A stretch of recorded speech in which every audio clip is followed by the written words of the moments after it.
Já voltamos. Para vocês que ligaram à TV agora, estamos conversando sobre fé e medicina. Bem, nós vamos perguntar agora às nossas convidadas se elas já vivenciaram algum caso de paciente que foi curado realmente pela fé. Sim, com certeza. Na nossa prática diária até a gente já acompanhou pacientes que não tinham mais recurso terapêutico e que eles associaram a busca da espiritualidade e ao se deparar com exames em que o médico não esperava nenhuma melhoria, de surpreender na hora da realização de um exame complementar. Poxa, mas esse tumor diminuiu muito e você não está mais fazendo químio nem rádio porque já tinham se esgotado, por exemplo, os recursos terapêuticos num paciente oncológico que eu tive a oportunidade de ver.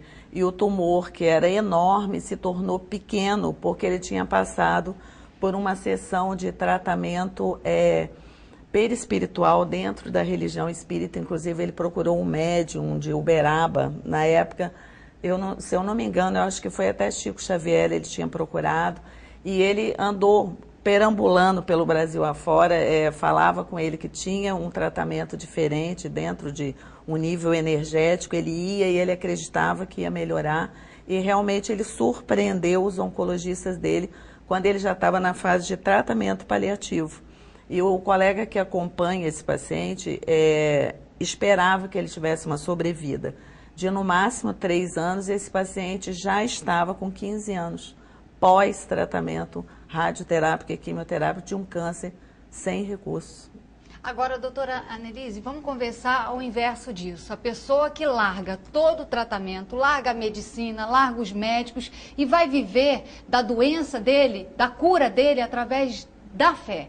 Isso também é perigoso, né, doutora? Qualquer forma de radicalismo é ruim, né? Na verdade, a gente precisa do tratamento médico, é importante, porque dá condições ao nosso organismo de reagir. É diferente de você querer que tudo aconteça só em forma de fé, de luz, é diferente. A gente precisa de ter o apoio da parte médica. E quando o paciente se desliga totalmente do tratamento, ele vai de encontro ao que Jesus falava, que você precisa fazer a sua parte. Você não pode deixar que a coisa venha só para você. Você tem que lutar, você tem que... a sua responsabilidade tem que ser chamada à questão. Até porque a doutora Rosana comentou também da questão espiritual, de um médium, né, doutora? E quando o paciente dá de cara, de repente, com um charlatão, que está se aproveitando desse momento de instabilidade psicológica dele, também é complicado, né, doutora? Muito complicado, porque, teoricamente, né, descrevendo, charlatão é um impostor. Mas muitas vezes a pessoa que está doente, ela está tão fragilizada que ela às vezes não tem condição de julgar, né, a intenção da pessoa que oferece determinados serviços para ela, no sentido de almejar a cura. Mas é importante, primeiro, que a relação do paciente com o médico dele seja muito boa, porque ele não pode abandonar o tratamento médico convencional. E esse médico, ele tem que estar preparado para entender no nível cultural do paciente o que ele espera, se ele quer um pouco mais, se ele quer entrar dentro da questão espiritual. Esse médico tem que saber ajudá-lo sem feri-lo e orientar para as questões. Olha, nada que vá contra o seu bem-estar físico, social, né, e psicológico, porque se sair disso já não é sério, né?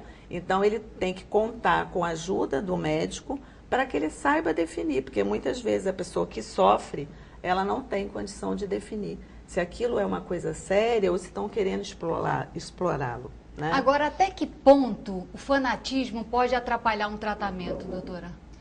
Pode atrapalhar nesse sentido, quando você dispensa, né, todos os recursos que a gente tem hoje em dia. Ele resolve não ir mais ao médico. E aí eu vou ficar por minha conta, Deus vai me curar, ou qualquer coisa assim, dessa forma. Você está perdendo a oportunidade, né, de ter realmente uma cura.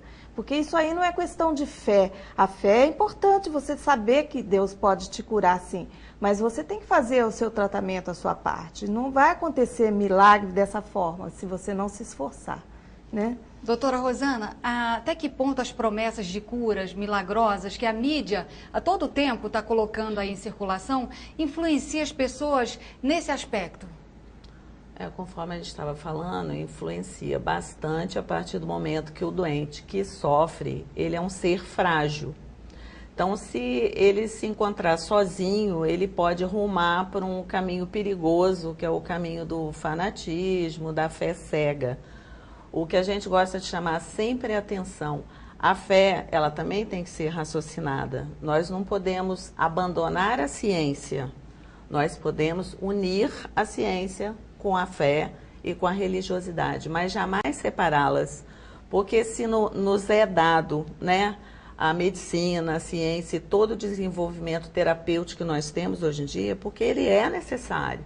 Agora, nós podemos associar isso de uma maneira inteligente ao nosso equilíbrio espiritual, a busca pela nossa interiorização, pela nossa paz, pela nossa fé, pela busca da nossa religiosidade, que isso só aumenta a nossa saúde, mas nunca separar uma coisa da outra. Doutora Annelise, a senhora acha que os médicos deveriam recomendar até uma religião para conforto, para poder o paciente se sentir melhor, ajudar no tratamento? A senhora acha que a classe médica deveria indicar? Isso faz parte do nosso tratamento, porque a gente não trata um corpo físico, né? A gente tem consciência de que a gente está tratando uma alma, um espírito, seja lá o nome que se dê, né, dentro daquele corpo. Então, é importante que haja uma ligação desse espírito, dessa alma, com algo mais forte, algo que possa fortalecê-la.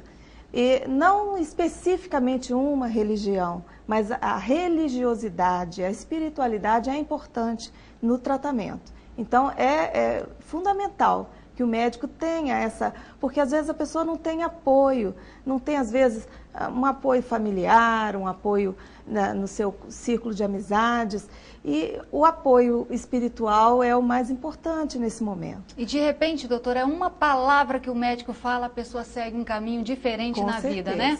Nós vamos para um rápido intervalo e eu volto já já. Você de casa, é o tempo de tomar uma água. Estou aqui te esperando. Até já.